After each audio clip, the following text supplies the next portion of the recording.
This hurts.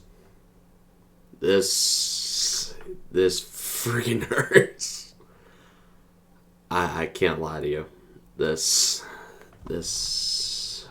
man, I can't formulate my thoughts right now because, man, yeah. I can't bring myself to be mad at them. I can't. This year, given the expectations coming in, 52 wins in the regular season, breaking all sorts of records, beating the Rangers in a playoff series. And they lost to a better team. That's what happened. They lost to a better team. It's not like they dominated. The only game they really dominated was Game 3 and bits and pieces of Game 5. This was the only close game of the series, and in the playoffs, this is ultimately the only close game the Devils lost. So,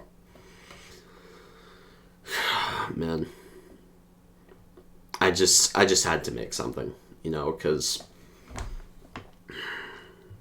and I don't know if this was the best time, but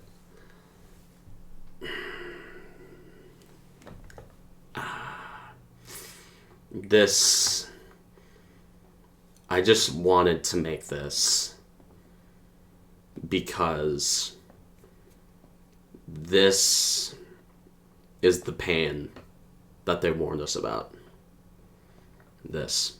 And I know, overall, the season was a resounding success. And, think about it, in the NHL, no team their first time through wins the whole thing. You gotta get your battle scars. Dude, the 90s Devils in 94, dude, that was so much worse than this.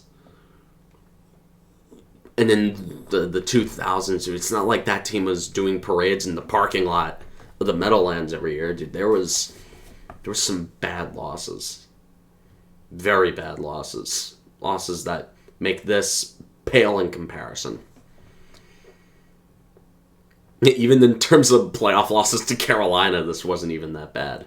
2002, when they only had 90-something points, and 2006 with... I know there was something crazy happened in 2006, or that might have been the buzzer beater year, and then 2009 had the buzzer beater and the 2-goal minute and a half in Game 7 at The Rock. Yeah, that had UC Jokinen and Eric Stahl and UC Jokinen. Man. Again, I just want to reiterate, I'm proud of this team. I'm very proud of them. Think of all the progress that's been made and getting their battle scars. That's an important thing, getting their scars and getting that experience and bringing it into next year and the years after that. And, there are a lot of questions, but now's not the time to ask them. Because, as you can tell, my brain can't formulate anything. And, again, even with the house money vibe of this series, with Carolina being due for a big run and being ahead of schedule, this hurts. No matter how it went down, it was going to hurt. And sure enough, obviously congratulations to the Hurricanes. They're the better team. They're the better team now, and they're going to be the better team for the foreseeable future. And this is without Andrei Svechnikov, Teuvo Teravainen, and Max Pacioretty. So they absolutely deserve to win this series. And then some. Dude, it's... GG's to them. I got nothing against them. But God, I'm thinking of so many missed opportunities in this game. Because this was the only close loss, and when close losses happen in the playoffs, you really start to think of all the missed opportunities.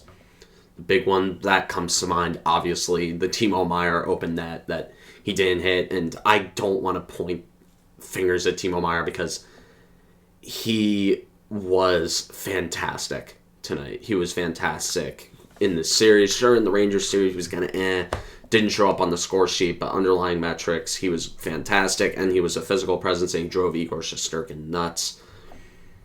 And in the regular season, he was really good, and Timo Meier has been everything that... He's done everything that was asked of him, and then some.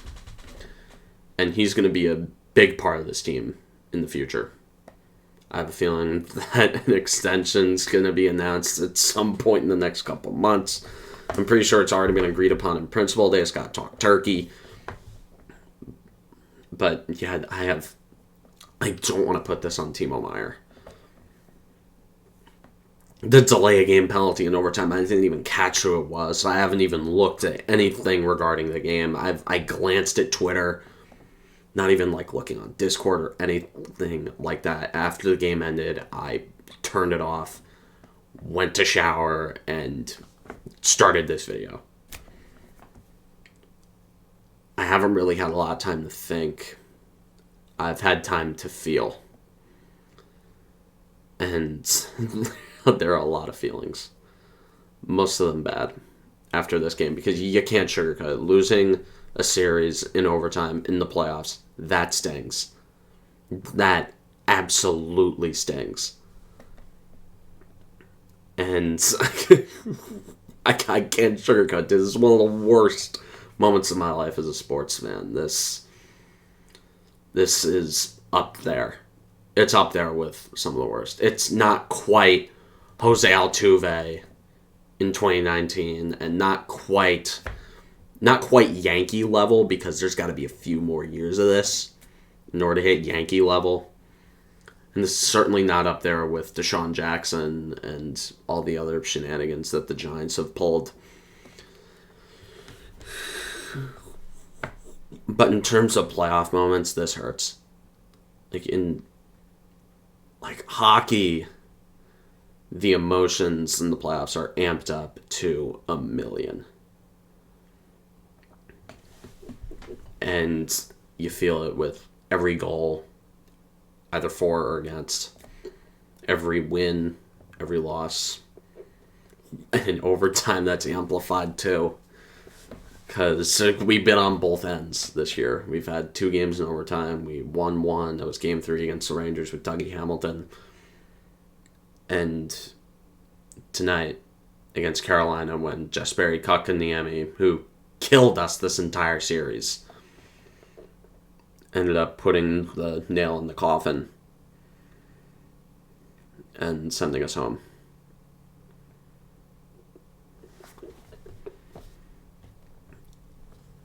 I'm not gonna go nuclear on this core yet. I can't. Few more years of this, then we're entering Yankee territory. But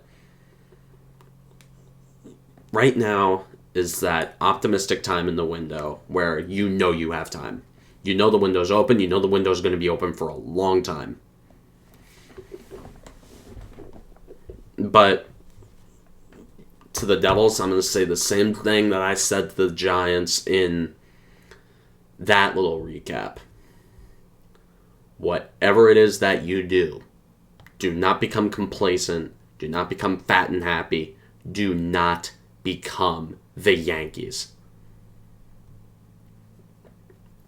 I want you to look at this year. If Tom Fitzgerald, if you ever somehow find this video, I want you to look at this year and not use it as a time to pat yourself on the back, not your time to count money, not your time to get all fat and happy and get bubbly feelings. Now is the time to start looking at areas of the team and look at how you can improve and really put yourself over the top and put yourself in a position to win a championship. Because let's face it, the Devils are in that S tier of teams now. 52 wins in the regular season. They won a round in the playoffs.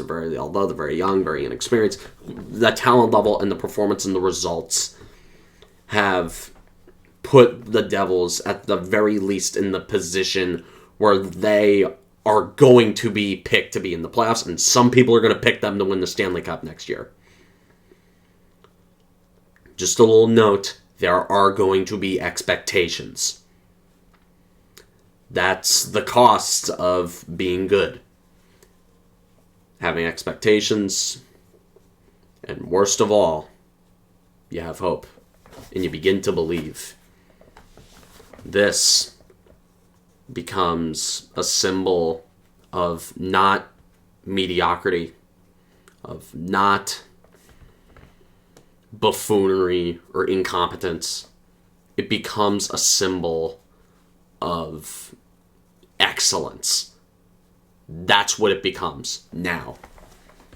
It becomes a symbol of a team that is very much in the thick of it. And that is what is going to be the case in the very near future. And that is what is going to be the case for the next few years. Because Jack Hughes and Nico Hischier, they're here for a while. They're on cost-effective deals. The window's open now. Now is the time to start thinking and start making some hard decisions. Because there are some guys on some contracts. Got to think about the goaltending situation, even though Akira Schmid tonight and in these playoffs was amazing. He was tremendous. But the thing is, when you start performing well, guys are going to start writing the book on you. And as a goalie, the real test comes when people write the book on you and still can't solve you. If that becomes the case, then the Devils have their franchise goalie. But Akira Schmid, also 22 years old. Goalies don't really mature until they hit their late-ish 20s. And although I'm going to go more in depth with moves the Devils could make, about the Bratt contract and him playing himself out of at least $1 million a year on his next deal. He played hardball all offseason, and then he paid the price in these playoffs. And while I understand that 24-year-olds are coming off of back-to-back 70-point seasons and a guy who just scored 30 goals, I understand that those guys don't exactly grow on trees. But maybe the money's better spent elsewhere. But one thing that this team has earned, at least for now, is our collective trust, our collective faith, and our collective belief. Because they didn't let me down this year. For once, they didn't let me down. This is the one time all year where I really felt, or there were a couple times. This is the one time where I really felt genuinely sad. Where I really felt that we let something slip by. And sure, would we have won games 6 and 7? Probably not. Because Carolina's not like the Rangers. They're well coached. They actually have a team in front of their goalie. I don't know what's going on with my hair. I shouldn't be worried about that. But, man, now it's getting in the way of everything. But, anyways, I just wanted to make that video just kind of an instant reaction to everything, and to this ride, this very fun ride. First time in a while I could say it about the Devils coming to an end. Anyways, that'll be it for me tonight. Should be back in the studio soon because, as you can see, I'm home. I'm back in Jersey. I'll discuss this more in depth on the Cameron Woolley show. About moves that could be made. When I'm sort of given time to think about this. But, anyways, from my bedroom, I'm Cameron Woolley. Stay classy, New Jersey.